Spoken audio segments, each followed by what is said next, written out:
It's time for Milberger's Gardening, South Texas. Live from Milberger's Landscaping and Nursery at 1604 in Bulverde Road. During the next 2 hours, our experts will help you with your gardening questions when you call 210-308-8867. That's 210-308-8867. Or come by Milberger's during the show and have your question answered in person. And now it's time for Milberger's Gardening, South Texas on 9:30 a.m. The Answer.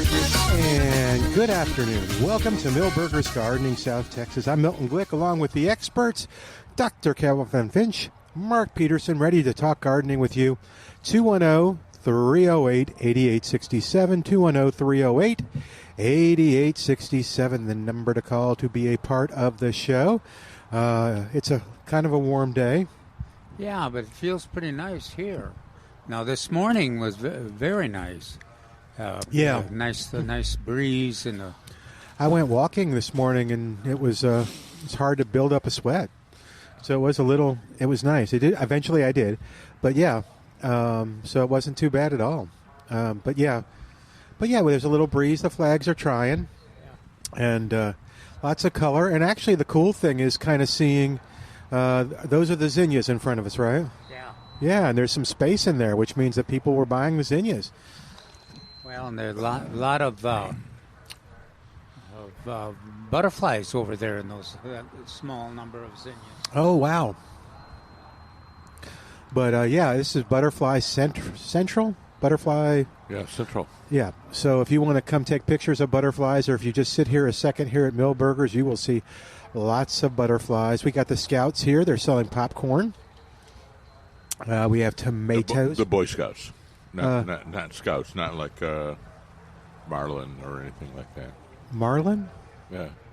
They're both... Purple Martins? Martins, not Marlin. Oh, but there are the...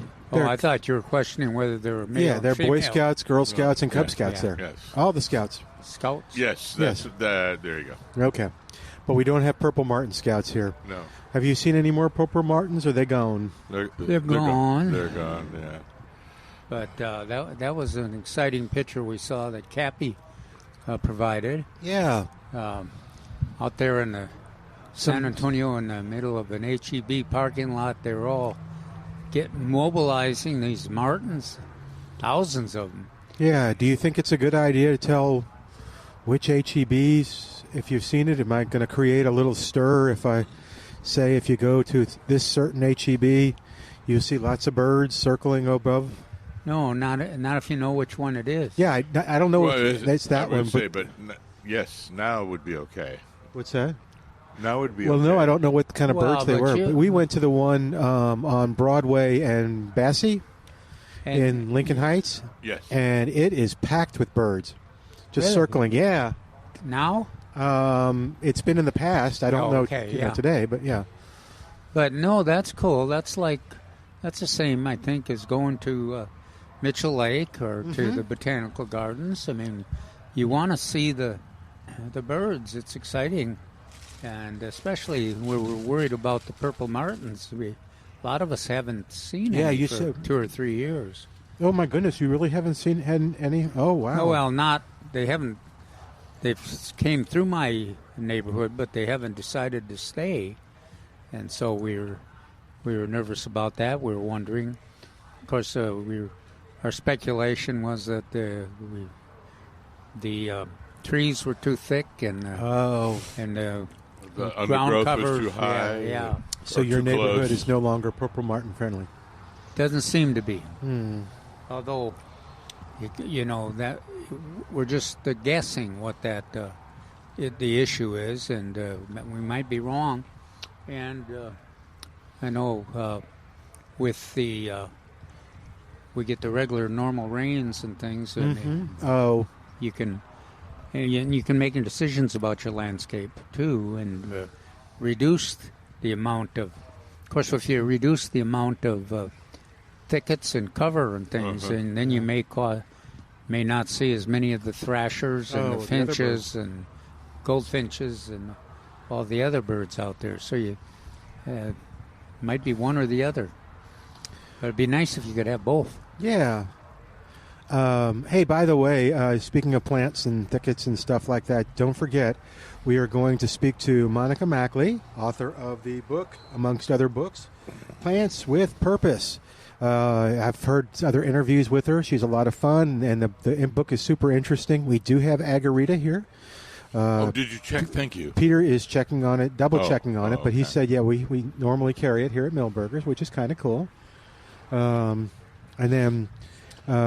we have a lot of the other plants. We've had frog fruit in Yes, the we past. And we'll have to ask Peter to check on that one. That's one of my favorite ground covers. She likes it too. Huh? Yeah. And, you can use it in your yard. And right now, what would be the only green thing in your yard if you had stopped watering, as recommended by SAWS during August? Oh, yeah. That would be the frog fruit. That would be... Okay. That would be the only green thing. Well, one of the few green things. Well, good. I'm glad you said that because then we were going to have a little debate. Yeah, I know. I said one of the few green things. Because that... what's the yellow flower one? Esperanza? No. Thorales? Horse herb. Horse herb. Oh. Yeah. Now you know did you miss the 6-foot-tall pigweeds that are everywhere too? Well, yeah. Green. You know, I was thinking in a manicured lawn, somewhat manicured. A pigweed is you pull up to a corner in San Antonio and you look over to your left or right, and hey, there's a big pigweed coming out of the grass or concrete sometimes. Oh, my goodness. Yeah, that's kind of fun when you see that. That's kind of gives you the confidence that nature survives. But And also the one of the weeds that we apply sedgehammer to. Oh yes, That's everywhere. That's everywhere, and green. So our nutsedge. There's a few, yes. But in general, they are native ones, and they are adapted to low precipitation. Speaking of precipitation, what happened to our precipitation from the Gulf Depression? is it... So Al is shooting me the weather stuff. 20% chance of thunderstorms tomorrow afternoon. 20% chance of thunderstorms tomorrow night before midnight. And then 20 after midnight. Yeah, it looks like now Thursday is Thursday's the big day because we had 40 and 50%. Yeah, and some of them. Now we don't have that anymore. No. I think it all went and traveled to the East Coast. Oh, It seems that Hurricane Aaron has is it- blossomed to a Cat 5 Eek. overnight.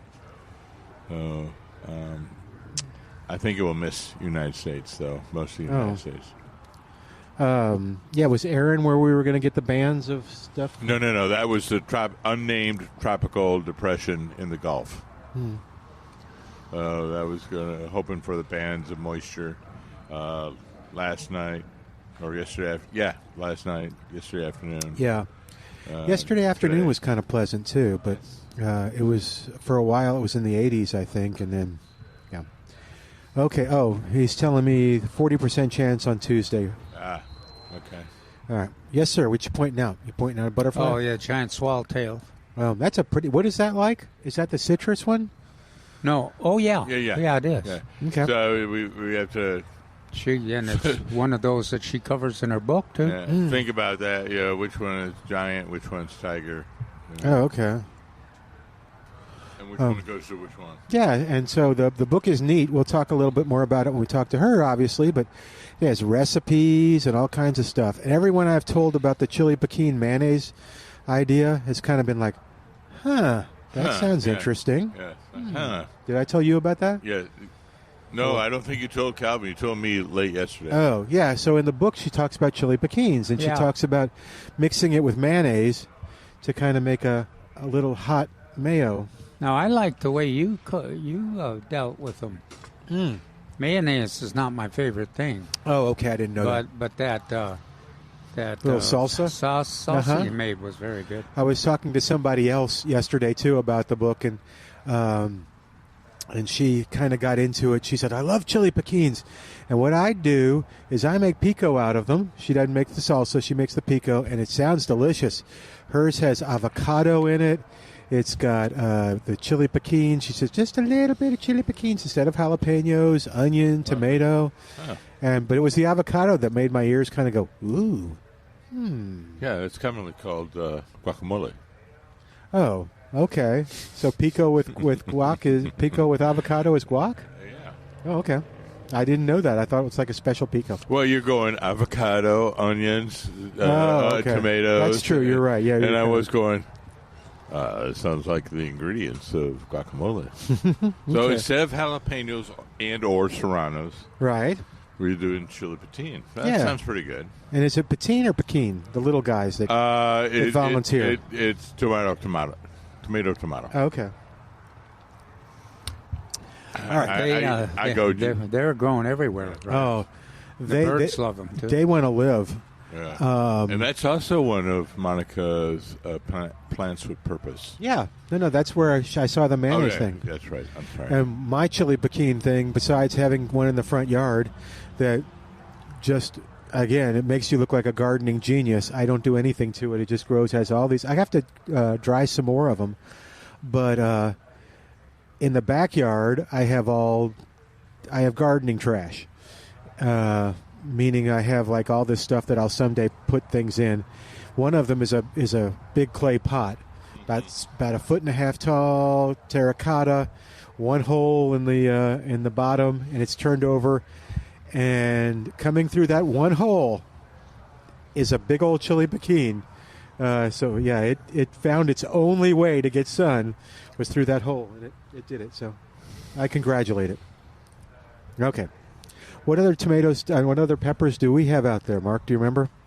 We have a whole table full of peppers, and they range from serranos, jalapenos, several different types of jalapenos, Anaheims, and some bells, and what else? Maybe an Asian one. or two. Some bananas too, right? Bananas. Oh, yes. they're banana peppers? Yeah, That'd be kind of fun to grow. So they were right next to the Anaheims. Now I'm processing the Rio Grande seeds. Oh, right? are you? Yeah. Now, of course, I don't. Remember who's your buddy here? I don't go through the elaborate process like you do, but I don't know what. all I do is cut them open and pull the Pepper seeds seeds out, let them dry out, and then I'll just put them in a little container. Okay. No, I'm sure I do more than I'm supposed to, but No, this was for the tomato seeds. You were having an elaborate process. yeah, I was going through the water, the rinsing washing thing and a couple times, then fermenting them or something. Peppers are pretty easy compared to tomatoes. Oh, are they? Okay. Yeah, I'm trying to figure out. I gotta figure out what happened to my tomato seeds. Ruh-roh. Yeah. You'll find them 2 years from now. Oh, and let me. So, this is kind of interesting. I need to write a book called "The Lazy Gardener," or "Gardening in Spite of Yourself." So, I walked by someone I know, and they have a Mexican bird of paradise. It was beautiful, and I said, "Hey, can I take some? You've got some brown seed pods on there. Can I take some?" Just a few. And they were like, yes, this thing drives me nuts. And so he said, hold on. And so he got a clipper out, and he's snipping off these branches that have the brown pods on them. And he gives me this handful of branches. So I get home, and we have right in front of where I park is soil. And I say, okay, I don't want to keep these in the car. And I just put all the branches out there. And Laura was like, hey, it's kind of looking trashy out there. Can you go pick some of that stuff up? Well, sure. And I went to pick up the Poinciana, the Mexican bird of paradise, and every pod was now empty. So does that mean that where I will probably get a Poinciana right there in front of the truck where I park? You'll get some, but they are cold sensitive, you know. So a lot of people that are trying to grow them in in the greenhouse and sheltered areas. And okay. Also they have they are in a pod, correct? No. These I put them down and was going to get to them later. But on the branches, the flowers, they turned to pods. Oh, they were in the pod. I thought you said, they're in a pod. No, pod. Yes, they were in a pod. So those tend to have a seed coat on them. Oh. So not only are they cold temperature sensitive, they probably need a little working. How do you work them? A little vinegar, maybe. Oh. Overnight. So I saw hydrogen peroxide online as something to use. I figured that was okay. Well, no, I always think of hydrogen peroxide as a disinfectant of some kind. So some people use a solution for fungi or powdery mildew. Oh. Things like that. And then I saw somebody mentioning that if you did the seeds, to put cinnamon on them. Oh. I guess that's to keep it from... When we do the milkweeds, we just use sterile water. Yeah. Okay. Cold. The Cold. cinnamon's supposed to be antibacterial, antifungal. And when you say supposed to be, does that mean it's not? I haven't seen any research on that. So. Oh, okay. The other thing, so I did see something, too, on the Poinciana that said to soak them in warm water for a couple days. But I can try different things.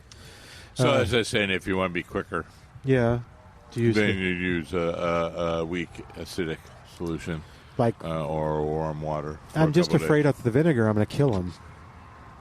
Maybe not. Well, you're not putting hypofluoric acid in there. Okay. How much can I? If I go straight vinegar, is that bad? Yeah. No. Really? Well, take a couple of sips for you. Take a couple of sips. Pour it in a cup. Take a little bit more sips. I think vinegar is good for you. I've heard that suggestion for what was it for Canadian whiskey? I think. No, it was Canadian. Little bit of thing for the plant, little bit of sip for me, little bit of sip for the plant. No, Calvin's not even responding to that. I was just thinking about that vinegar. Oh, so what do you think? Should I use the vinegar, or just some warm water, or even cold water? I mean, you're am I trying too hard? Probably. Okay. But they do germinate, so it'll be interesting to see what happens then. Yeah, I mean, they germinate naturally. Yeah, I figured. It's amazing. Well, so when they're not soaking, without human help, they're not soaking in water unless they're getting lots of rain. So, do things eat them and then they pass through the animals and that kind of? I don't think so. I think it's more like the Texas mountain laurel, where it takes maybe a year or two to weaken the coat. Oh, so with Poinciana, I don't think it takes that long. Okay. The stuff I saw on mountain laurel was you take a clippers and you break the outside. Yeah, and like I said, I just like to soften this outside. Okay, and that's kind of cool. All right, and again, use vinegar or water. All right. So what's the ratio to vinegar and water? Oh, I don't really know. I think it's DIY, so it's kind of like 1 cup, 1 to 1. Yeah, maybe 1 to 1 water. Could be. Okay. Probably. Have you done this before? Yes. And what ratio did you use? About 1 to 1. What's that? About 1 to 1. 1 to 1, cup of water, cup of vinegar. Okay, I can try that. It was a cup of water, and I drank a cup of vinegar, and then a cup of water. I can't imagine drinking a cup of vinegar. Apple cider vinegar, maybe. Yeah. But, okay. All right. 210-308-8867. Y'all better jump in with your questions because I think I'm scaring these guys. 210-308-8867. More of our show right after this, or come and visit us at Millburgers at 1604 on Bulverde Road on 9:30 a.m. The Answer.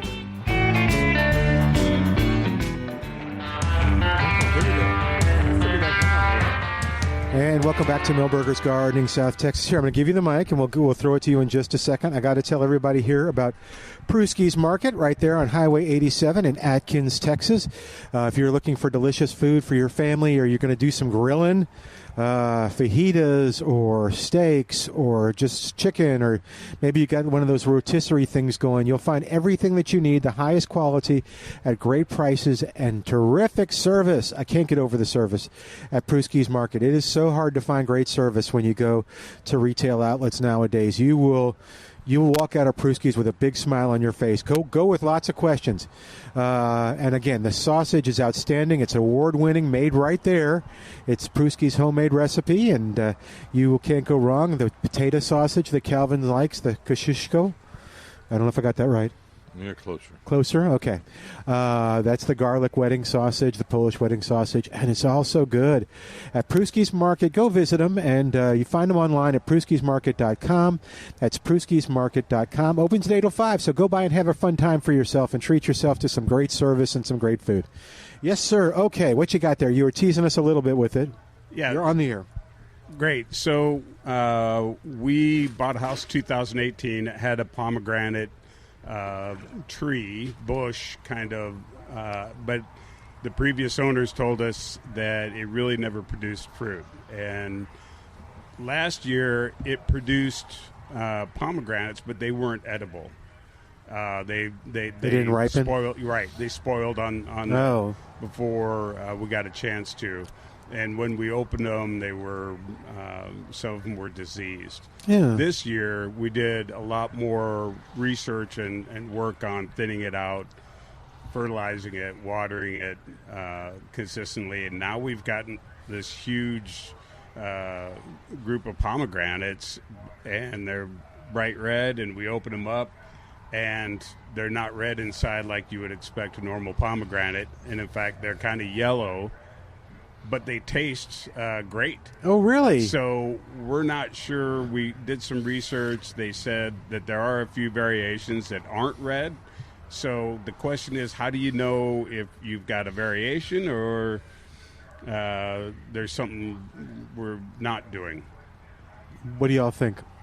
Well, I would be. It's so unusual for us to have a tree that's successful. I would just be satisfied with what. I mean, it tastes good. You got a lot of fruit.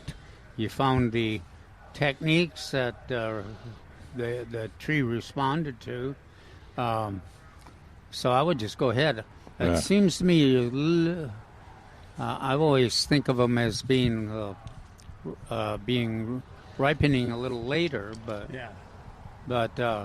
gosh, this nice size. Oh, she's gonna open it up. Yeah. I don't have a knife. Mark, do you have a knife? No, I don't have a knife on me. Mark, Yes, I have a knife. It's in my car. You got So I did a little bit of research while we were on commercial on the internet. Let me go see if I can find one. Hang on. Y'all keep talking. And yes, there are some white/yellow varieties. What the internet said, or the AI said, Sonoran pomegranate. They also said, are white pomegranates better than red? And they said, yes, it's sweeter. So I'm like Calvin, and goes, hey, if you got a lot and if it's good, then go with it, regardless of the red. Now, the question was, also, is immediately Calvin asked, I think it's a little early for pomegranates. And I went, I don't know. Yes, I usually think it's September as pomegranates in it. Of course. Now we're only a couple weeks out. I've seen, like there's a few around my neighborhood that usually don't have fruit, that have fruit on them.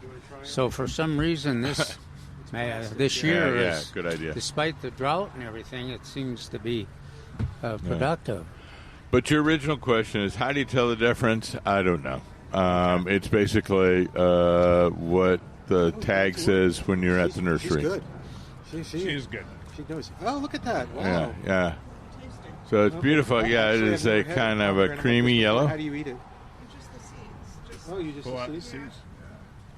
Yeah, Okay. last year when we did it, when we waited till the end of September, Yeah. by that time they were all bad. Yeah, so I would just say is let's try around Labor Tart Day. and sweet. Yeah. Yeah. let's try a harvest no later than Labor Day. Yeah, they look good. Calvin, you want to try some? Yeah, it really has a good taste. Yeah. Do y'all juice it, or what do you do with them? Well, we've not done anything with it yet. Oh, okay. Yeah. This is the first year we've had Yeah. any fruit that's been working. So, no. So, let's just say to people out there, it's not unusual to have white flesh. Yeah, I think you're okay. Sounds like it. So, and according to AI, it is sweeter than red. Yeah, that's what I'm finding on Google too. Yeah. Is Well, they certainly look like they're meant to be yellow. This variety, Yeah. and they have they're firm and have a good taste. And But I don't know of any physical There's identification. no way to tell. Like physically. different type Yeah. of leaves, I'm sure there are, but they may be minute to the Okay. average homeowner. Well, that's great. Well, I appreciate Yeah. the help. no, that we appreciate the sample. So can we have another bite? Can Leave it with them. You can have it. We got another. okay. Can you? Can they take the seeds and plant them and get another pomegranate? Why would they want to do that? To get another pomegranate? No. For us, if they wanted to give them out to other people, for other people to have pomegranates, right? No, I thought they may want a second pomegranate. I think this one's They're enough loaded. for us. We got enough Okay, you got trees. enough. We got a little Loaded bit of with fruit. everything. Yeah. Okay. So I appreciate y'all. Cool. Thanks, man. Have a great one. Good Yeah, luck. thank you. I'm glad we were able to help. Keep, All right. just Thank kind of keep the inquiry out, and we will too. We'll put the word out to see if there's more information on the colors and the ripening. Yeah. But I think we've gone several years without getting much response, so I Yeah. think people have kind of. It has been a Lost frequent track. question. It says, why are I not getting any pomegranates for the last couple of years? Sometimes we have to go, well, did you get a fruit-producing pomegranate? Because there are ornamental pomegranates. So that's always a base for What question. do you normally use pomegranates for? Yeah, People- recipes. People or- put them in salads. They'll put the seeds. Yeah, Oh, here, hold on. That's your firewood guy. So my firewood guy says go ahead and that they use it to make margaritas. Yeah. So they juice it to put in margaritas. Okay. So- some Mexican dishes will have pomegranates on the top.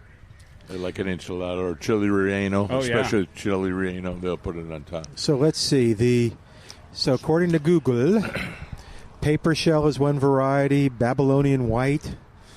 There's also the Spanish sweet. Yeah. Muscat. Muskrat. Muskrat. Do you love it? do you love that muskrat? So when you Muscat. process them for a drink like that, what do you include the seed or what? Yeah, I think you grind. You straight- juice the yeah, seed. Yeah, you juice it, squeeze it through, and then get rid of the shell. I'm taking And some then- of Calvin's seed. All I'm right, going to try to all grow right. one too. They're very nutritious too, Yeah. aren't they? Now, Like Yeah, According- oh gosh, yeah. according to biblical theology, Right. the fruit in the garden were pomegranates. Yeah, rather than apples. Yeah, But, you know. Okay. because you can't That's have cool. apples. All right, in the guys, Middle you have a East. great day. Hey, Thank thank you. you for coming by. Sure. Okay. If you find out more, let us know. You got it. All right. Where you? Yeah, tell us how it comes out. But juice them, make them, put them in salads, have some fun with them. Email me a recipe. It's Milton@klup.com. Okay. Okay. Thanks. So how are you eating it? Are you eating the flesh? Because it looks like you took a bite here. Well, I tried the flesh. Yeah. That's kind of You can crusty. The seed. Yeah, you can I just- you can swallow the seeds. It's not a problem. You won't have any. But I do individual seeds and just keep popping them in my mouth. It's a little tart. Whoa, a cow. Okay. Yeah. Okay. 210. Eating the outside is a little tart. Yeah. No. Yeah. All right. So 210-308-8867. Anybody else? Yeah, we need listen pomegranates. to our conversation with these gardeners. If you got more information on the pomegranates, let us know. Hi. Let us know if We're doing a radio they're- show. Will you they're like to come on the air producing with us? more than Okay. they have in past years, and you go. if you got any special I think it will be- information or recipes, what do you do with those things? All righty. What you got? You're on the air. Yes. What's going on? What do you Hi, got? It looks I like an have- interesting question. I do have, I think it's an interesting question. I have tons of zinnias in my garden that I let just naturally come up every year. They reseed and come up every year. But what I continue to get every year are the black spots on the zinnia leaves. And I'm thinking it's a fungus that comes every year. The leaves at the bottom start to brown prematurely too. I feel like they're premature. Maybe that's just a natural process. But my question is there anything I can do? Is that fungus living in the soil? Is there anything I can do between seasons to prevent it from coming up each year, or sort of getting ahead of it? Is that what'd you say was a zinnia? Zinnias, yes. Well, some of them are pretty susceptible to fungal diseases. That's why a lot of the new selections that come out, like Dreamland, is recognized for being less susceptible. Right. You might have to. Are the flowers spectacular? I The mean, flowers are gorgeous, and I have Are bees they and butterflies, are and they- my dogs eat them. Oh, is that right? Yeah, Is it a little? Is it tall? How tall are they? they're about, you know. Yeah. So They are I'm parents. thinking. They're I'm tall. thinking the taller ones, the lower leaves are always going to get it. Are going to be fun, or rather, more susceptible to fungi. Okay. How do you water them? We have drip lines. Okay. Pretty good. Yeah. We have mulch. There's mulch around them as well. A little bit of mulch. So you're doing everything. So it might just be the natural process of zinnias. Yeah. through the Now, season. I'm sorry. it might be just the natural process. These are tall zinnias, and they're watering low, but it may just be natural fungi episodes coming on the lower Yeah. leaves. That's and how many years have you seen this? About 3 or 4. Yeah, Yep. Mhm. you might want. It sounds like it's it's parent material, the hybrids. It's the material from like the Dreamland hybrids. Right. You might want to just not let them grow the next year. Okay. And start over, because they. You don't have to put up with that, Right. but you know maybe you got the parent material there that's susceptible. Yep. So, and so it's so easy to get the new seed and everything that you may as well, and it's Just start. just as attractive. And I haven't seeded them myself since the first time. They've just naturally come up every year. I have probably 100 or so. That was the That- thing. That's my experience this past year Yep. growing them. Is Yeah, and that's my the- seed is they were tend to be the taller ones. Yes. And yes, the bottoms were all browning. Okay. But I would love to answer this question on these two products that you brought up. One is a copper fungicide. Now, copper and sulfur were the choices in the 19th century. Okay. And that. So it's classified as an organic, but I don't think I'd use it a whole lot. This one is has a combination of several different things: insect, disease, mite control. Now, it has a really good fungicide in it, Oh, okay. tebuconazole. In that. Yeah, in that one. Okay. But it is a manufactured one, a created one. Right. Okay. Yeah. So, but on the whole, I don't know if you'd need these, but Okay. I just wanted to answer that for folks out Yeah. there going. Okay, that's all helpful. Sometimes Good. just saying Yeah. you're on the right track and just continue what you're doing is very helpful. So I appreciate it's that. a little surprising too that they come back every winter. Yeah. Because the zinnias are kind of cold sensitive, Yeah. and so they don't come back. Yeah. Yep. But they come back all summer. Yeah. So Yeah, they're yes, they It- are abundant in my in my area. That's what you might want to do is remove all the ones that came back after the winter, so that the ones you plant and the ones that come back during the summer, they'll be less likely to be subjected just to fresh, the fungus. Yeah. fresh seed. Okay, that's a great idea. Yeah. I'll try that. And Try the that. other thing is, right now that's what I would be doing, just because that's what we did in our yards. I like the idea that you're watering. Now, this is just a tube drip, or Yes. a little emitter. Okay, It's a little. It's a built it's into a the brown sprinkler tube system. Yeah, Right. We call it inline irrigation. That's the best. Yep. It seems to help. So you don't want those lower leaves to be wet for any longer than they have to be. So the drip irrigation is better. Well, and I've also heard I need to not let them get too close together because that also maybe thinning them out a little bit. Yeah, but they look more spectacular. They're if beautiful, close and together, so. the bees and the butterflies, and I love them. So we're going to keep letting them grow. Yeah, Okay, cool. thank you. They're This all has been very star helpful. nectar plants for sure. The zinnias. Yeah, cool. Well, thank you for coming on the air. Nice job. Oh, did you want to ask about that, or? Oh, okay. Thanks. Thank you.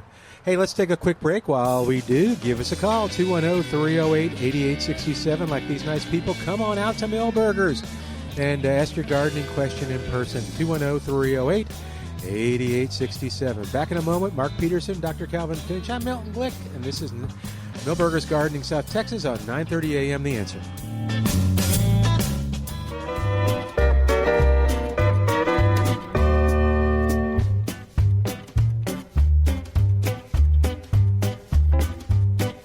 And welcome back to Millburgers Gardening, South Texas on 9:30 a.m. The Answer. 210-308-8867. So we want pomegranate questions, or we want pomegranate growers to call us and tell us. If they got any input, Okay. because this kind of sounds like it's an unusual year, in that the pomegranates are produce the plants that haven't produced in a few years are producing, and people are kind of resurrecting the projects and what they use them for. And so Yeah. it's kind of interesting. Are they alternate bearers? They're they have been one every 10 years. Okay. Oh, that's Yeah, serious. They take that alternate bearing thing very seriously, apparently. But it surprises me too that the way the weather has been, that this is a year that seems to have better production than the last few years, because Oh, okay. Yeah. conditions haven't been great. Maybe. Although we had some rain, but the timing maybe was good for the pomegranates. We had one that just kind of popped up when we had some apartments that we were in, and it, by the laundromat, it just popped up, and it's a beautiful plant. And then, of course, it gets the pomegranates all over it and stuff. Yeah. But I don't know that we ever try to eat anything off of it. But yeah. All right. 210-308-8867. You definitely would not gain a lot of weight if you relied No. on pomegranates. And if you read we'll have to get somebody to call us on this too, the nutritional information, boy, are they good. Yeah, high potency, Yeah. but limited total. Yeah, so that's if you swallow a few seeds, not to worry. Yeah. It may be in fact beneficial. I was telling Calvin that when Laura gave me a juicer, and so I thought, I'll make my own pomegranate. I'll save money on. Yes, I know you went through a phase earlier in the year. They said that, not worth it. You're just doing the seeds, and it's a lot of work, and not a lot of juice for the squeeze. Yeah. You don't get a lot. So that's where the expression came from, I'm pretty sure. All right, 210-308-8867, or come by Millburgers and talk with us in person. It's been nice having people come by. All right. Wow, look at that sulfur. That's a big one. Yeah. We're and talking about a yellow butterfly. Yeah. And there are a lot of them. I remember in my insect class. A lot of sulfurs? When you talk about, we have to look up and look at all the butterflies we caught. And you look up and you're going, whoa, there's a lot of species on the sulfurs. And white and yellow and white. Well, the amazing thing, what is there? There's like 4 times as many moth selection varieties as there are butterflies. Yeah. Hey, that's a lovely segue to my squash vine borer. Oh, yeah. There we go. I forgot. It is the adult looks like a wasp, but it's actually a moth. Huh. And That's it's very interesting. colorful. Yeah, you want to look it up? Anyway, So what was it? my assignment was Yes. the life cycle of the squash vine borer and see if there were any seasonal advantages to planting the squash later in the year. In most places, yes. But in Texas, we sometimes have two, or actually many times we have two life cycles. So these are some of the tidbits they offered on the internet to prevent squash vine borer. Okay. Yeah, plant later in the year. All right. Now is the time. Now is a great time. You'll still have an impact, but not as much. Hey, here's a novel idea. Have like a floating shade cloth on top. About 12 to 24 inches to reduce the females from finding the plants. Don't plant the plant in the same place year after year. Mix it up and plant other plants in with it, so it kind of hides the squash from the borer. Well, here's one I wanted to add. Just allow raccoons and opossums to come in your yard so that they will eat all the cocoons during the wintertime. Oh. That's just me. Will they eat the squash? No, they'll be during the wintertime. They'll be looking for all those cocoons, and those are very nice morsels during the wintertime. But that's just me. Okay. Now, commonly they will spray BT on the stalks. Mm-hmm. I find that maybe not as good because, one, you got to reapply the BT all the time, and two, BT has to be eaten. I was thinking if you wanted to go organic, maybe go a little bit with the spinosad. I had it written down, and I was going because we like to say spinosad or spinosad. Yeah, damn. And I think that would be much better. If you really want to get physical, you can get an X-Acto knife and slit open the vine and take tweezers and pull the borer out. Yeah, wow. Yeah. We used to try and apply the Hang on, Karen. insecticide to the new growth, like once a week or twice a week. So, what would we? Like even with 7 or So that would be my Malathion. choice. It would be 7 carburetor. so you kind of intercepted Yeah. the borers before they penetrated. And I found out that the eggs are really they look like little peppers, cracked peppers or whole peppers on the stem. And if you could find those, you just scrape them off with your thumb. Real easy to, but it takes extreme vigilance for that. Yeah, it sounds like it. We're going to get back to it in a second. Karen is going to help us with pomegranates at 210-308-8867. What's going on, Karen? Welcome to Milberger's Gardening, South Texas. How you doing today? Good. How are y'all? Good. What you got for us? Okay. Well, what I wanted to say is that I have had a pomegranate trees. I planted 2. Wonderful is their brand, and I planted 2 of them, and probably I would say 14 years ago, and wow. I have yet to produce one until this year. Huh. What Friday was it? Both of them. It was one is wonderful. loaded. They're wonderful. Which is the they're one common. that's been recommended for decades. For California. Yes, exactly. Well, yeah. anyway, we finally have them. I finally have them this year, although I think the bugs have gotten to them initially. So, I don't know whether they're going to be any good. They haven't, I haven't picked one yet. I think you pick them in September? Yeah, When do that's we what pick 'em? it's been traditional, at least in my mind, is September. Okay. Well, I was going to take them down. I was going to take my trees down this year because they had never produced. They were big and bulky and that sort of thing. So anyway, I didn't. But then my daughter sent me a thing saying, "Mama, don't cut these down." She said, "The leaves are so good for you." Did y'all realize that? No. No. The leaves, you can eat the leaves whenever they're brand new. You can eat the leaves, just in salads and stuff, or you can you can cook them just like spinach, they say. And they're very good for us in many, many ways. You'd have to look online, but I couldn't believe it. So, I also saw as a tea, you steep the leaves, the new leaves. You are correct. Exactly. And make a tea while I was on. The nice couple were here. I went to my phone and started looking up stuff. Has your daughter tested this and lived through it? No, she hasn't. As a matter of fact, she's supposed to come over today and get some stems from it so she can cook the leaves. Well, there we go. Tea. That's what she's going to do. Well, tell her our whole audience is waiting to see how she does. And if we need to send any kind of condolences or flowers next week, so I don't give think us a call. Okay, guys, thank you so much. Thank you. I wanted to share my little one story. other thing. You mentioned bugs.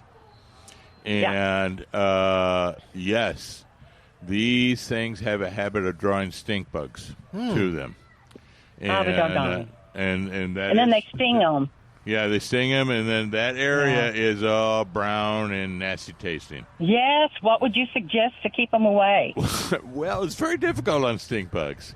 Borax so what I think, Calvin, what do you want? You want to do 7, or you want to do something a little malathion is. But that's kind of strong. I don't really want to do that. That's one of the last ones, so it's you one of the weaker yeah. ones. You could try the spinosad. Yeah, you could try spinosad. It's an organic and it's fairly effective. Yes. And other spinosad, and now it's in included in a type of soap. And now we like that for sucking insects like aphids and spider mites. But it's a soap. Would you spray it on or what? You'd spray it on. It's organic, so you don't have to wash the fruit. But you always want everybody to wash the fruit. So I would try the spinosad, and if it's in the soap, try that one. The problem is with spinosad is not always. I haven't found it effective with the stink bugs. Yeah, so that's why we're going. That's why immediately I'm looking over at Calvin. I'm going, you want to use 7? You want to use malathion? Because they are very difficult to to take care of. But you were right. They are a problem. They are a problem on peaches and other stone fruit as well as pomegranates. I'll be darn. Well, but anyway, I just is your bush or tree?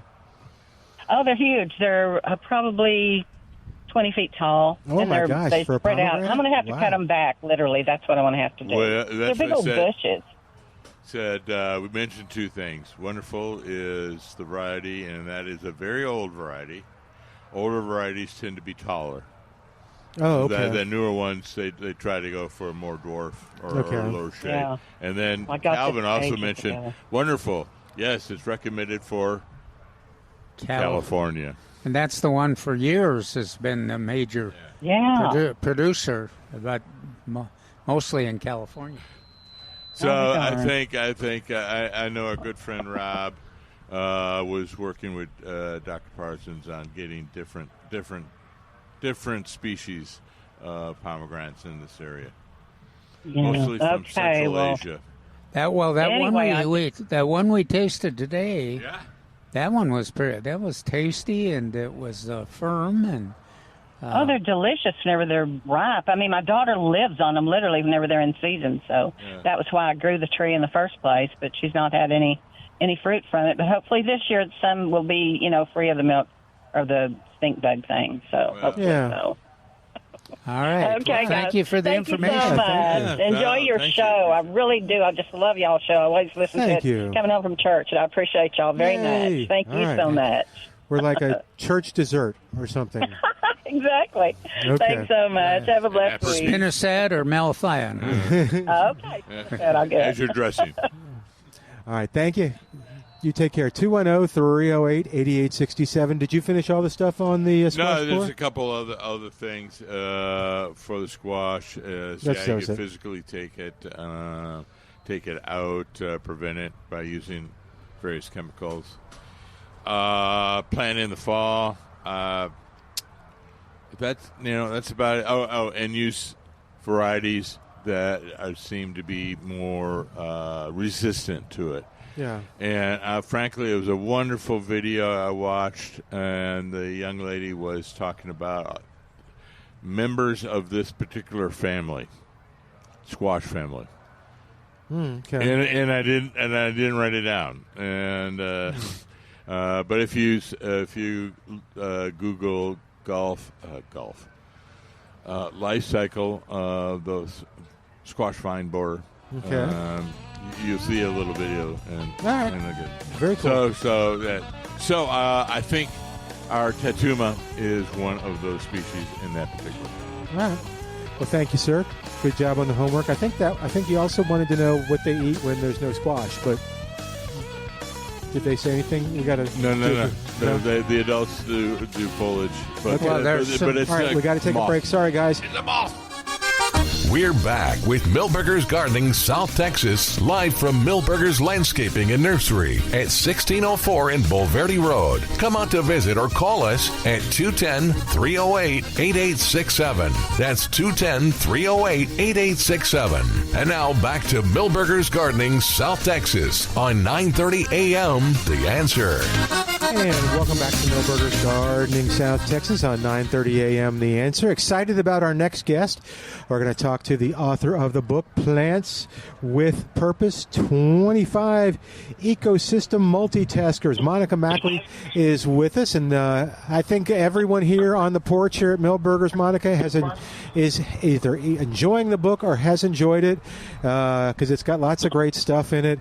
And so welcome to Milberger's Gardening, South Texas. Yeah. Monica, you there? Yeah, can you hear me? Yeah, there you are. There you are.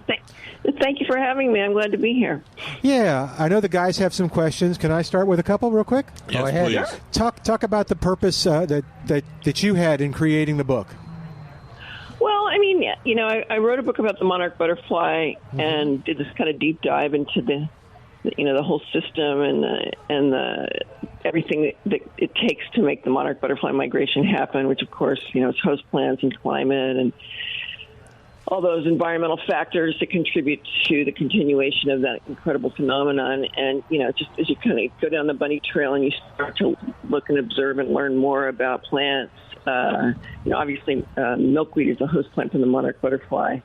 But there are nectar plants as well that we need in the fall for them to fuel up and build their lipid stores up. Just as you start to kind of understand what all is involved in sustaining an ecosystem, just makes you look at plants differently. And one of the things that I've found to be very frustrating is that, I'm not alone in this point of view, is just that how typically we choose plants for what they look like and not, where they belong, what they do, what they contribute, and, what we can learn about them, understand from them, and have some kind of back and forth with them.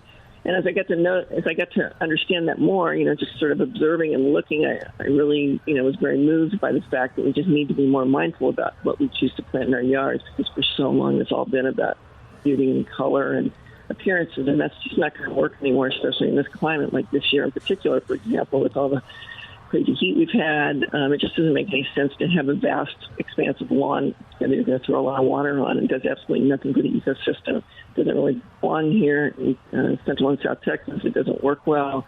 It's incredibly expensive, fertilizers, mowing, blowing, water in particular. And so just, encouraging people to kind of look at plants differently. And, the other thing, and I was really taken aback by that, I had never really thought about before, is how, we teach our children what lions and tigers and bears are. And, they're never going to encounter a lion or tiger or a bear in their real life, but we don't teach them what an aster is or a verbena or the difference between an oak tree and a pecan tree.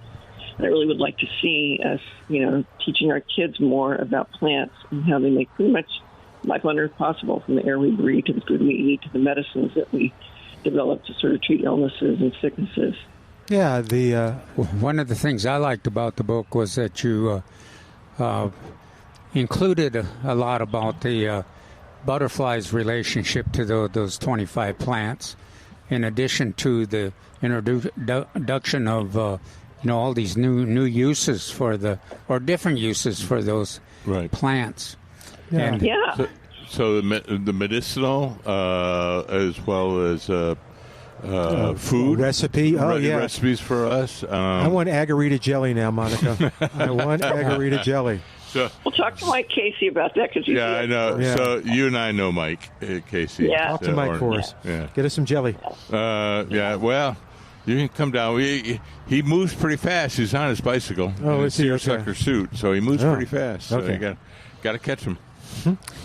Okay, keep talking. You were doing. I'm sorry, Well, I interrupted you. Well, I mean, yeah, I think that, the other thing that's really interesting is pretty much any plant, like if you just walk outside and go, ooh, what's that? And you look it up and then you start to dive into it. There's just so much plants have personalities and they have, characteristics and histories that we don't even think about, and that we don't even know anything about, just like lions and tigers and bears, right? And we just really ignore plants and take them for granted. So, I think if we give the plants the respect they deserve, learn their names, that's the first step in appreciating, understanding, and conserving something. And then, just dive in and see. Like right now, I took my dogs for a walk on the river this morning, and I noticed up by San Pedro Park, all of the American beautyberry berries are starting to turn bright magenta. And, that's a stunning plant that, it's in the book, and you're going to see it. This is the time of year that the berries turn. It's an incredible pinkish, purplish color that's just captivating. Like, oh my God, what is that? And you walk by, and the thing is, the mockingbirds love those berries. Other birds do too, but I've noticed, in my yard, and also today when I was walking, the mockingbirds are just hanging out. Okay, I'm going to go get one. And the other cool thing about that is, I noticed this plant. I investigated this plant. And then when I looked it up, and there's some really incredible resources like the Native American Ethnobotanical Database is one source that I used a lot, as well as Lady Bird Johnson Wildflower Center. And, you get the taxonomic name, you look up American beautyberry, what's the Latin name for it, you look that up.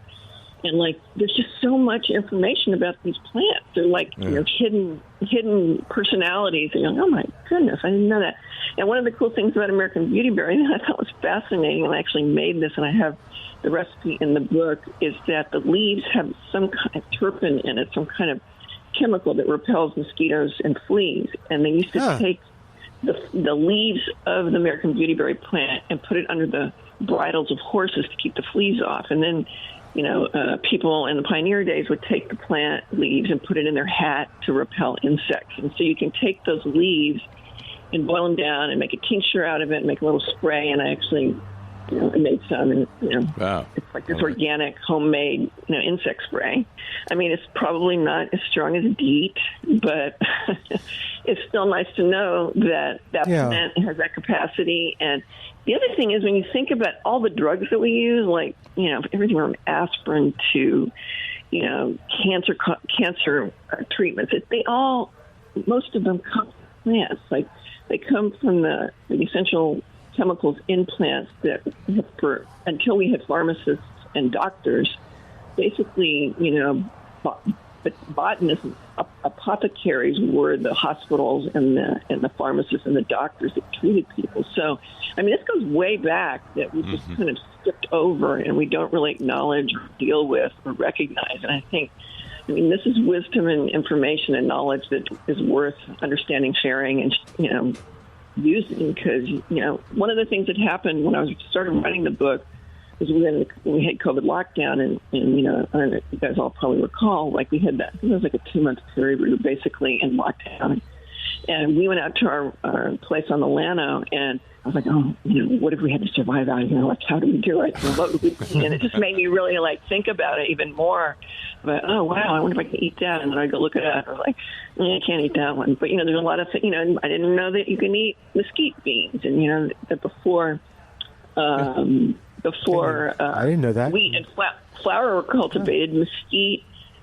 No, wait, I'm thinking of acorns. I'm sorry, acorns. No. You can do you can do mesquite beans as well. But you can. I didn't have that one in the book, but acorn. There's a whole book, the acorn, cookbook about everything you can make with acorns. And before we cultivated wheat and corn, we were using acorns to make all kinds of things. And you have to get the tannins out of them, and it depends on if it's a red oak or a white oak. There and you go. But it's nice to know that if you're starving, you could eat acorns if you know what to do with them. So I don't know. It just is kind of a fun journey to explore these plants.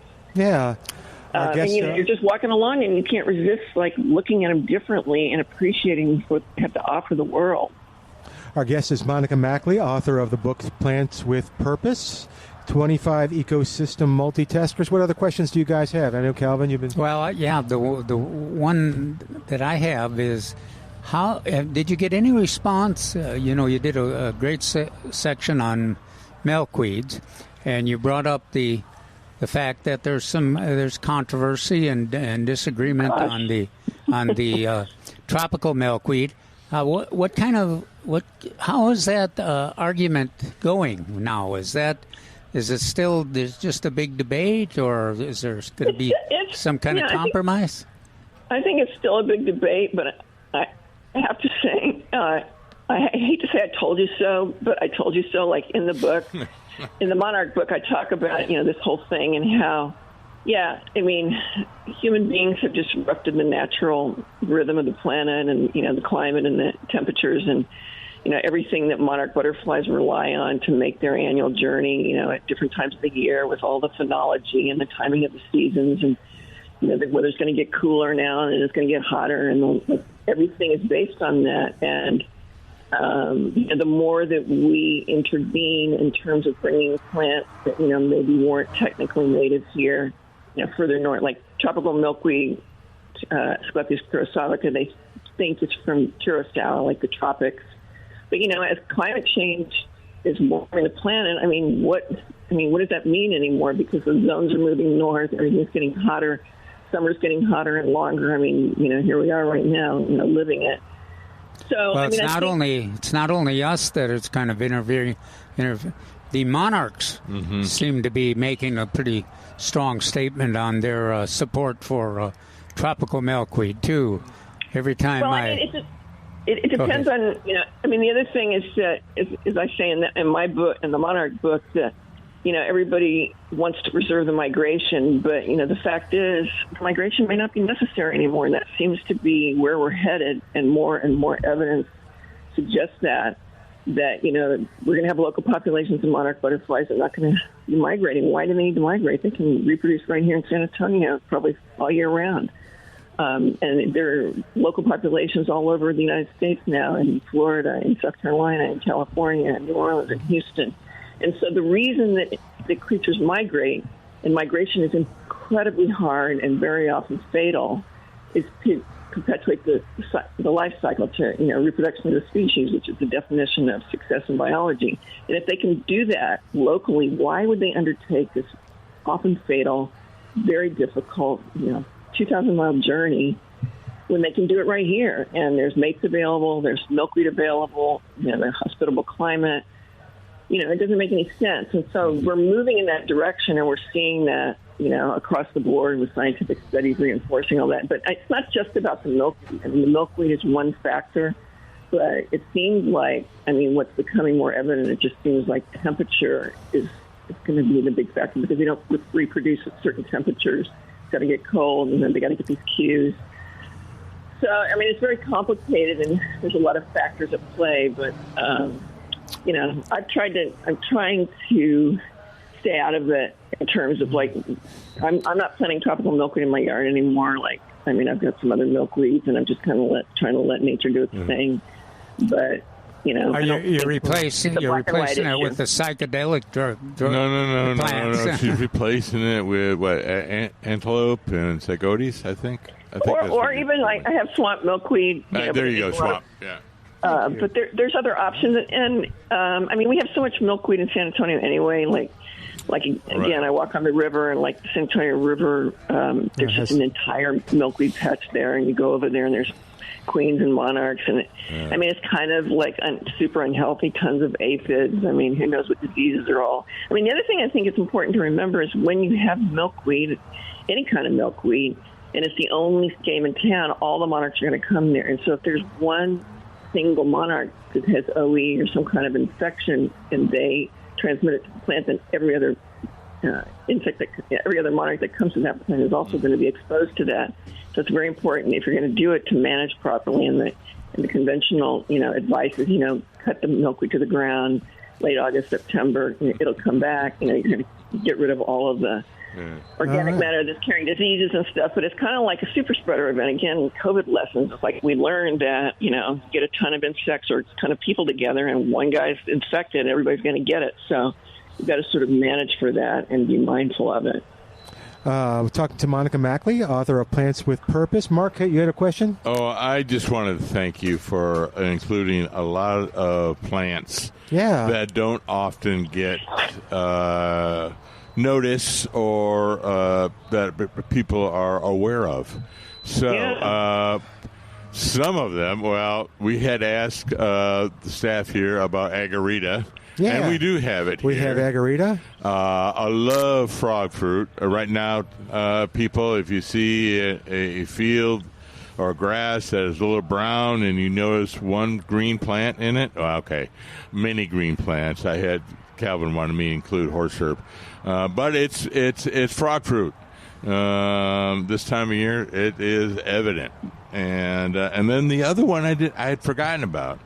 Is it peppervine or pepperweed or what was it? Peppergrass. Peppergrass. Yeah. Cool plant. And I really had forgotten about that because I'm looking for other stuff all the time. And you're right. There it is a lot of time in bar ditches and abandoned areas. So I am so thankful you included some of these unheralded. Thank you. Unsung heroes. Unsung is the word I was looking for. Thank you. Yeah. So what's another unsung hero in the book that because we've been talking about, I've been telling them about your suggestion of chili piquin and mayonnaise and I love chili piquin. It's just I'm kind of the brown thumb, and it makes me look like an incredible gardener.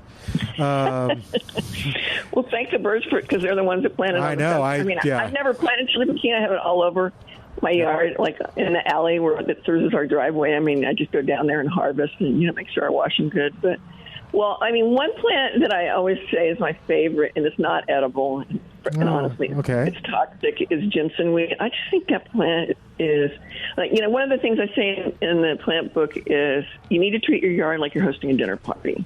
And, if you're hosting a dinner party and you're going to cook for, clean for, plan a menu, go shopping, do all this work, set the table, hang out with these people, clean up the mess, would you only invite people to your dinner party who are beautiful? Or would you want people who have interesting stories to tell, who make some kind of contribution to the community, who provide some unique ecosystem service? And so the point of the Plants with Purpose is that every single plant feature has to have at least three qualities besides being beautiful. And so one of my favorite plants, and if I were planning a dinner party and I was inviting the plants, I would get to choose who I sit next to as the host of some dinner party, correct? Right?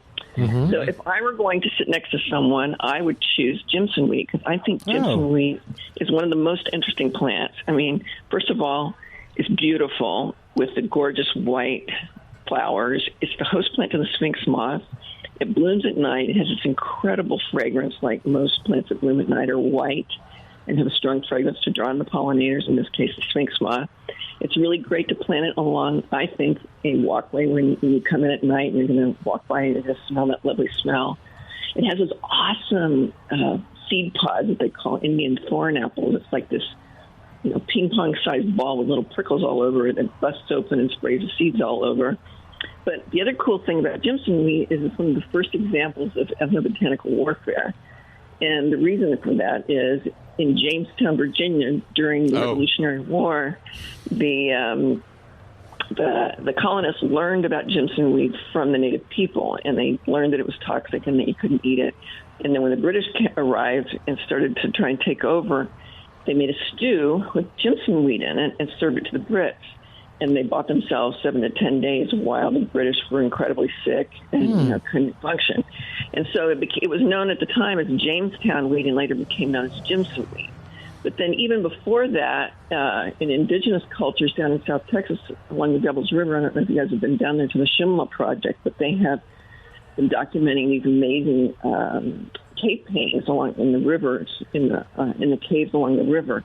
And in those paintings, and there's an example in the book of the paintings, they show the indigenous people holding this pod, the thorn apple. It's like a seed pod of Jimson weed, which is like a round sticker ball, and they're holding it in their hand up to the sky. And it's clear, and the archaeologists have determined that the indigenous people use Jimson weed to communicate with the spirits, and so we do not recommend this. And I always, this is a toxic plant. But I think it's also important, based on the book and Monica's description of the Jimson weed and her affection for it.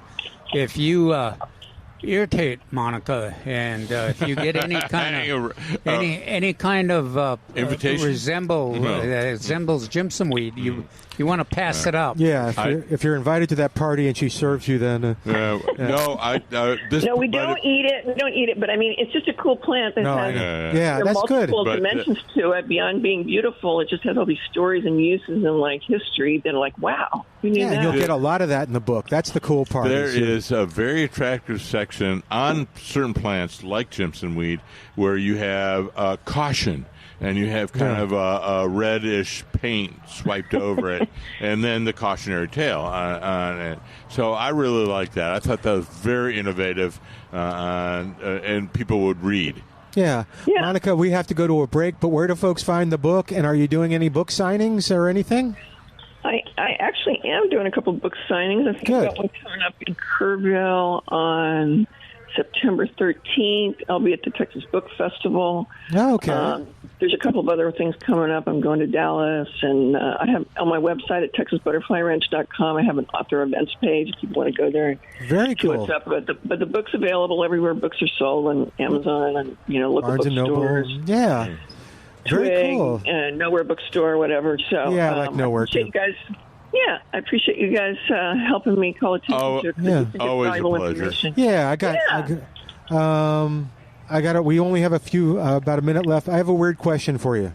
Uh-oh. Okay. Now that we've talked about your book, I'm curious. So you've talked about plants I need, and I'm starting to get more and more into stuff. Is besides your book, which I'm really enjoying, now I want chili pekin. I want the chili pekin mayonnaise recipe. But do you have a favorite that everybody should read this? Is it The Secret Lives of Plants? Is it, is there one that you really, really like? Another book, not by you. I realize I'm promoting another book. I hope that's okay. But yeah, is there... Well, there's a really incredible book that I read this year earlier called The Light Eaters by Zoe Schlanger. And she's a journalist, and she just does this incredible deep dive into just the nature of plants. And very the light cool. Eaters, the light eaters meaning like they eat light, and basically how they make every single thing on Earth possible. But she does a similar thing that I do in a much deeper fashion, where she unravels all the inside research and all the jargon and everything. But she explores all these different plants and like their incredible capacities and how plants are basically sentient beings, and she proves this through science and all these studies, and how there was apparently a book in the 70s called The Secret Life of Plants that turned everybody off to the notion that plants have, they can hear, they can see, they can feel, they can taste, and they do. But they do it in such a different way than us that we don't really understand it. We don't have the words for it. But she goes into this, and it's just incredibly engaging and fascinating. All right. Strongly recommend that book. Cool. That'll be my homework assignment before. How the Unseen World of Plant Intelligence Offers a New Understanding of Life on Earth. I happen to have that book on my desk right now. But Thank you, Monica. I love that book. Really good book. You take care. Thank you for calling. Right. And again, wherever books are sold, look for it. It's a lot of fun because you've heard us talk about these plants before, or you've heard other people call in about them. Plants with Purpose. Monica Mackley, Maeckle. I'll talk to you again another time after the next book, Monica. All right. Thank you. 9:30 a.m. The Answer.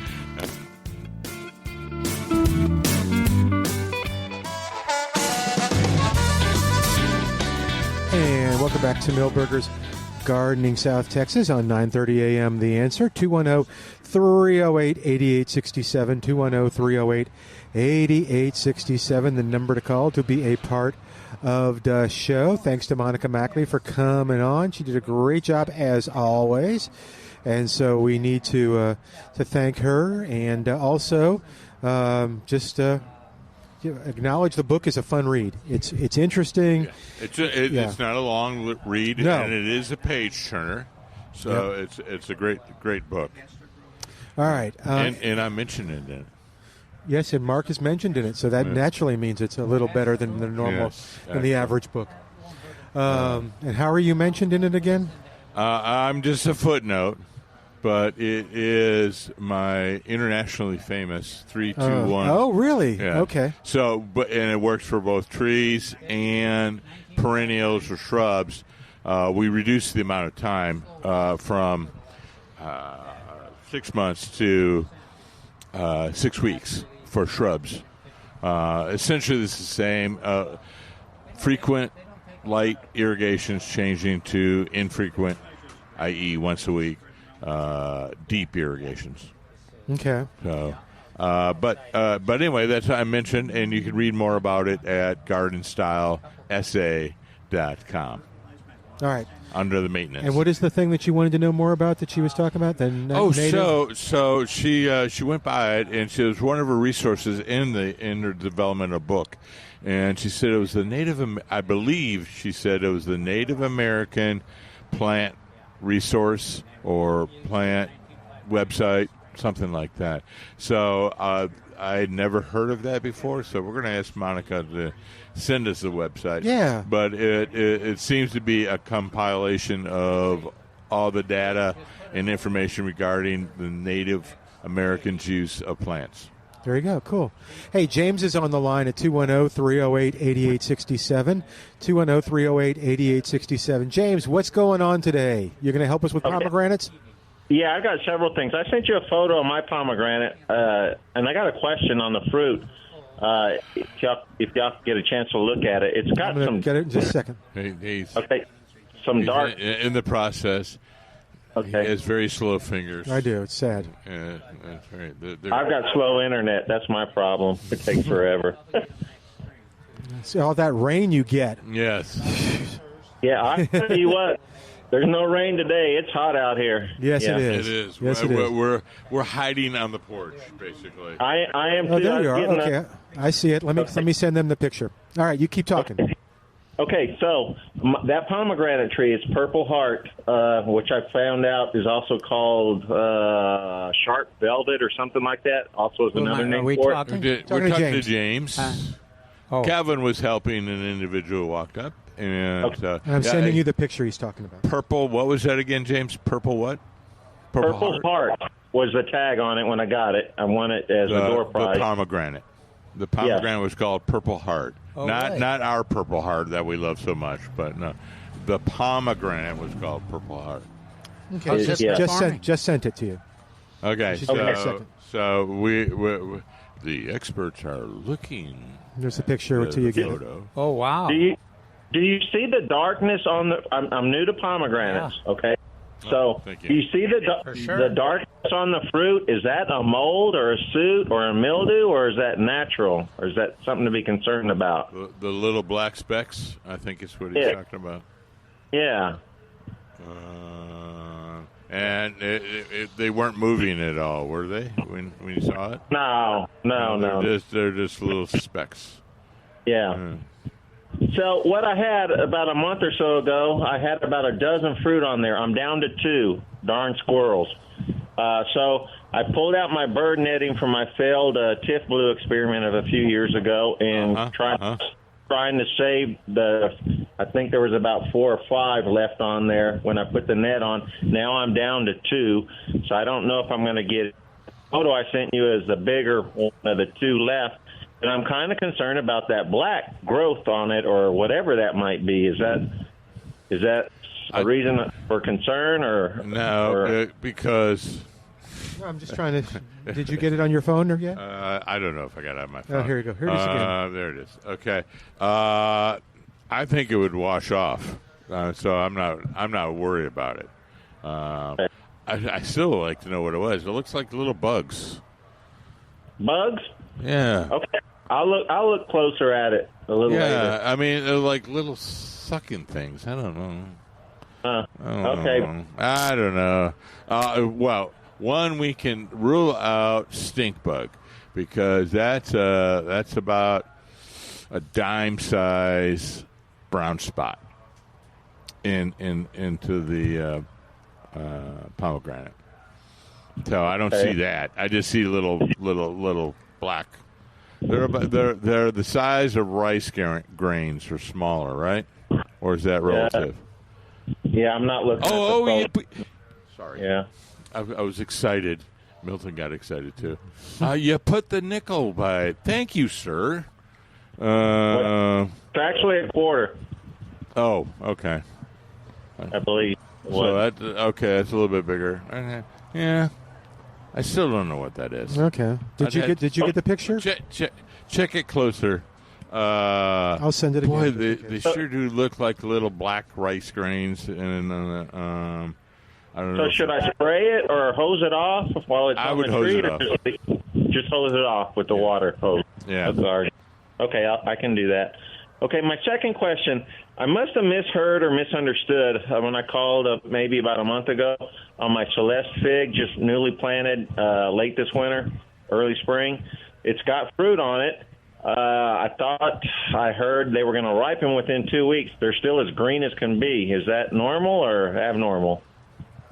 I was thinking it depended on when you planted it. I'm going to say late February, maybe the 1st of March, going off the spring, put it in the ground. Yeah. Yeah, they should have been ripened. They're just green. They're just green and getting larger. Okay, I'll just watch them. Yeah.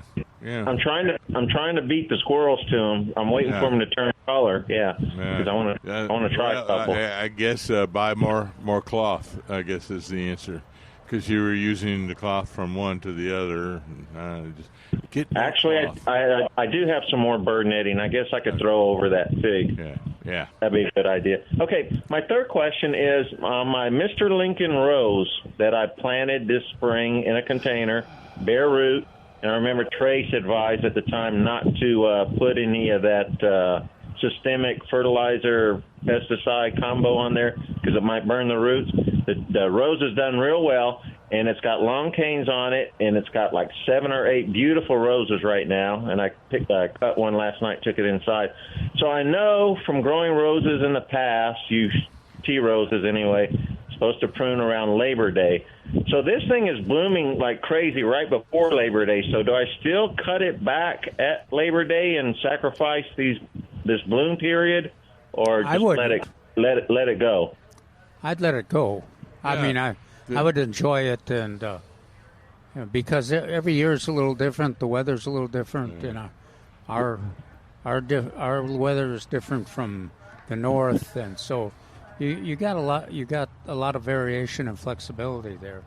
And certainly doesn't make any sense to deny enjoying another 2 or 3 weeks of good-looking roses. Well, a lot of times the idea of cutting black was to stimulate some flower production in the fall. So if you already have the flower production, that's a good point. Good point.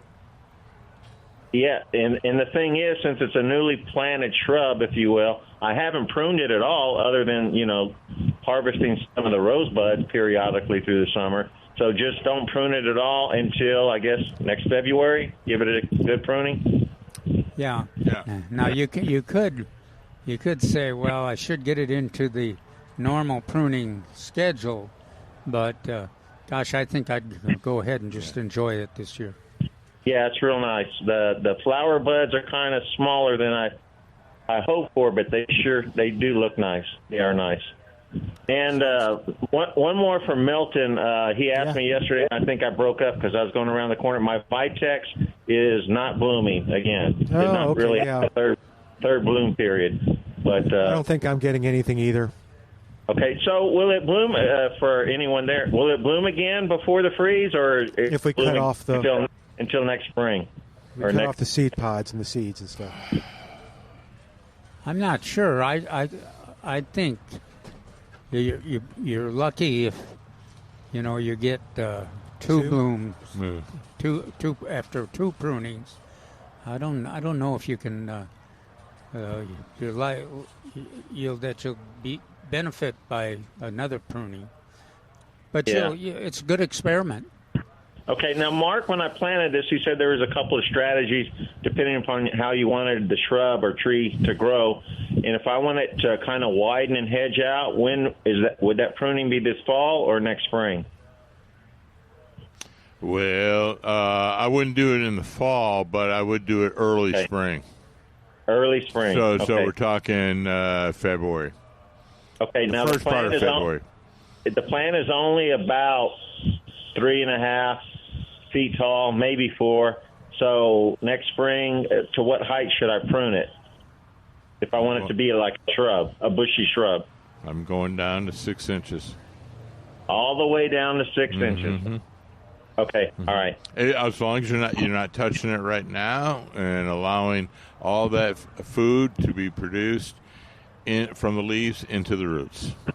Okay, so should I fertilize it around the 1st of October with the lawn food or no? Mark is thinking. Yeah. You can hear the gears. Yeah. You could do the February. Yeah. I would say that, and you could do if in February you could do either choice right there. Either one. You get the quick or a quick and a longer. Doesn't really matter. That plant will enjoy and survive whatever treatment you give it. Yeah. So some people like it into a 1 or 3 stem small tree. Other people, which I think more and more of the experts are going to, is you cut it down every other year and you make it into a big multi-trunk shrub. And I think you're going to get more flowers that way. Yeah, and I want to kind of screen the little area that it's at. So prune it down to 6 inches, late winter, early spring, like every other year is what you're recommending. Not every year. A lot of people say every year. Certain well-known experts who were my mentor say every year. I hesitate to do that. I just hesitate. I would do it every other year. Okay. All right. So what I'll end up having to do is call you and ask the same question probably late winter. I appreciate that. I appreciate the honesty because that's the same thing with me. I can't remember. I am enjoying, since it's so hot, too hot to garden, I am enjoying your videos online, the Go Gardening. Thank you. I appreciate that. Tell them where you found them. Sir?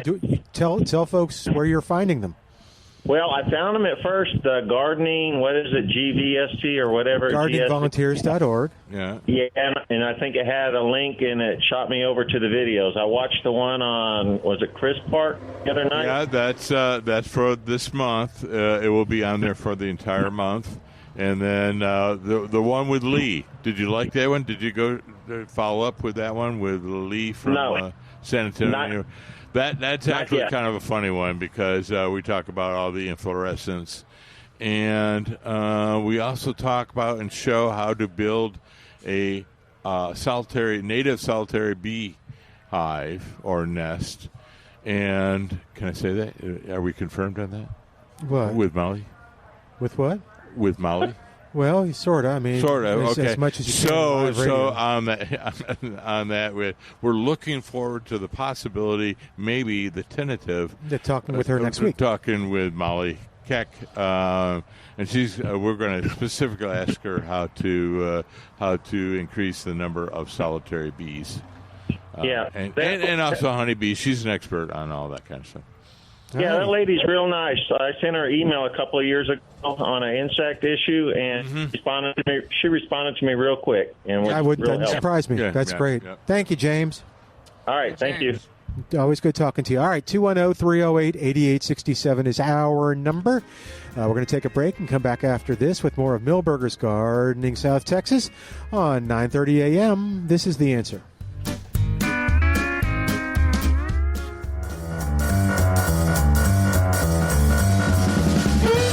Back to Milberger's Gardening South Texas.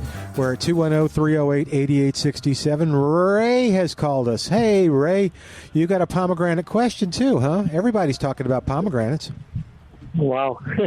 Yeah. Like I said, I have a flowering one because after that last freeze, 2 years ago. It just turned into a flowering pomegranate. And I just planted a pink lady this year about 5 feet away. Do I leave the flowering one, still leave it for pollination purposes, or can I just get rid of it, the flowering one? What can you get? He has a producing one and a flowering one. Yeah. Right. Why would you want to get rid of it? Are the blooms not? They're pretty spectacular. Some of those ornamentals are. Okay. That was just my question. So in my case, I'll just leave it and wait for the other one to hopefully, if I live long enough, to see it produce. Yeah. So I would enjoy the flowers. Yeah. Okay. Now, in my neighborhood, we don't have too many of them that are producing fruit, but we've got a lot of the ornamentals that the blooms are spectacular, and the deer don't eat them. Don't they bloom a long time? Don't they? Oh yeah. Season? They'll be bloom for the blooms last like 6 weeks. The individual they do blooms. last a long time. Yeah. Yeah. They do. But I sure wish I could have gotten some pomegranates. But since they're $4 a piece at the store. But, Yeah. it is what it is. Okay, gentlemen, you have a good rest of the weekend. Okay? Thank you, Ray. You take Bye, care. Ray. Thank you. All right, 210-308-8867. We haven't talked about your article, Calvin. Talk about your article. Well, that was the topic. It was the vegetable garden. It's time to get busy fall with vegetable? the vegetable garden. Yeah, and we talked about preparing the soil. The article does too. Mark and I emphasized the couple inches of compost is important because our organic material decomposes here in the South. And then also we talked about recommended 1959, 10 cups per 100 square feet of a bed, and you put that in, work it into the soil, and then you're ready for the seeds and the transplants. And of course, you want to get the tomatoes in pretty quick. And Milberger's has a good choice of tomato varieties here. You want to get them in either pot them up, put them in large pots, and then plant them in the garden as soon as it cools down a little bit. And peppers are another thing you can plant right away there. Mm-hmm. They don't mind the heat. And then you start with the seeds, radishes, beets, turnips, carrots. My favorite, some of the bush beans you could actually do. Yeah. I thought beets were your favorite. Yeah. No. You bush can't beans. stop talking about beets. I like broccoli, which is transplants, and then cauliflower and Brussels sprouts. Well, broccoli is really worthwhile to plant because you get a crop by Thanksgiving of the large heads, and then it doesn't stop. Yeah, It produces the smaller heads. Maybe by Easter you'll have some. Wow. Yeah, you'll have. They'll be pushing it, but yeah. But the cauliflower and the Brussels sprouts and all the others will follow. Swiss chard is a wonderful one to plant too. Yeah. So as we get into the latter part of the month, next month, start doing a lot of the leaf. A lot of what? A lot of the leafy. Oh, okay. vegetables. Wait a while on spinach. Yeah. And wait a while on spinach October, and then November for your onion transplants. But both of those are great additions to the winter garden. And Calvin had some nice dimensions in the article too. How far apart, the spacing, and then I asked about spacing between rows yesterday. It's about 24 to 30 inches between rows. Yeah. Now, depending on the species. especially if you got problem with spider mites, you want a lot of space between the tomato plants, and that might be just 4 feet between the tomato plants, and then now spinach you can plant closer, but things like broccoli, every 2 feet or 3 Oh, feet. wow. Okay. But that's what the article is. Goes into pretty deep recommendations on the vegetable garden. And don't forget on the lettuce that you don't want to bury the seed. The seed stays on top On of the the Crawford ground. or any lettuce? Hmm? Any lettuce? Pretty much any Yeah, lettuce. actually Okay. any lettuce. But the lettuce we grow is basically leaf lettuce. Is just out of curiosity, is how deep to put a seed intuitive at all? Because like the lettuce, you just put on the top, and it's like people resist. They have to fight not to bury it. Is it like, well, okay, if the seed is so big that it's this big, you put it an inch deep. If it's, Crawford lettuce or lettuce seed size, you put it itty bitty. I don't know. You just don't put it anywhere. Well, I think in general the inclination is to put it deeper than you want. Any seed. Yeah. So there's lots of rules of thumb. Oh, good. And with mother's rules or grandfather's admonitions. Okay. But the general is you take the diameter of the seed, and that's equal to the depth that you put it in. Oh. But it varies. And you could go so far as to read the seed packet too, and to follow the instructions on it. Read the I'm not going to do that. Instructions on the seed pad? But yeah, because like if you get a little packet of the Crawford lettuce seed here, you'd have to go online and research it to find out. If you have to fail one way or another, is it better? Higher. What's that? Higher. So less soil on top of it than more. Okay. Yeah, and it'll compensate for that. Yeah, it's just like we talked a lot about zinnias, and zinnias with reseeding, we just put them on top of the ground. Yeah. And of course, the lettuce has to be on top of the ground. So over the past 40, 50 years, the depth of the root ball for a tree has gone from grade to now the national specifications are 1 to 2 inches above grade. Above grade, Yeah. and then so that it can flare out. Yeah, well, a lot of times we don't know how the grower did them. They may have grown them successfully. No, that's not the word I'm doing.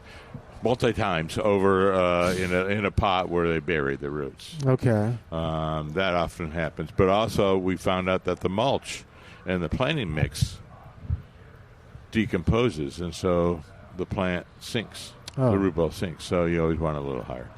Okay. I was just curious because, like I was talking about those poinciana seeds. It's like, okay, how deep would I put those once I get them soaked in vinegar and oil? Yeah. Well, don't forget the garlic. Sounds like you're making a salad, Yeah, I know. right? And preparing the seeds. So I think I read those 1.5 inches, or a 1/2 inch rather, but we'll see. I ruined it. Yeah. If you're the inclination is to plant it deeper than is wise. So Okay. So plant it shallower, and you should turn out all right. It'll be okay. Cool. That's good to know. Okay, so another weird question. If I take some seeds and I put them in a piece of paper and wet it down till they sprout. Okay, you following me so far? Yeah. So now I take it out and I got sprouts. The seeds are sprouting. Do I take that little sprout and I put the whole thing in the soil, or I keep the green above the soil line in the container? I would actually into a planting pot. I mean, Right. like the egg shell thing that you were working on, or the egg box. Yeah. Like that, or something similar. But are you putting the green part above the soil, or Yes, no, the green always goes up. Okay. And you didn't even go to A&M. I know. Green goes up above soil line. Green up. I can't. Okay, that's what I figured, but wanted to make sure. Well, it's amazing. You need to go to a wholesale producer and watch how they do it. Yeah, gosh. I mean, the seed just barely starts, and they're transplanting, and they they get so good at it. The spacing is Oh, wow. perfect, and they all look the same, and they come up, and almost every one of them is successful and survives. Yeah, it's always amazing. I'd like that. It's like, above 95%, successful and growing, because each one represents it's money to them, yeah. I don't know that I'm... A debt and a return. All right, well, listen, on that note, we are going to say goodbye for today, a debt and return. Yeah. And hopefully the return is higher than the debt. Yes. All right, thanks to Calvin and Mark for doing a great job. All the calls we got today, that's great. And all the people who came by the nursery, that was great too. So we'll say goodbye for today. I'm Milton Glueck. Thank you to Al. And join us next week for more of Milberger's Gardening South Texas. And where can you find us? Right here at Milberger's and right here on 938.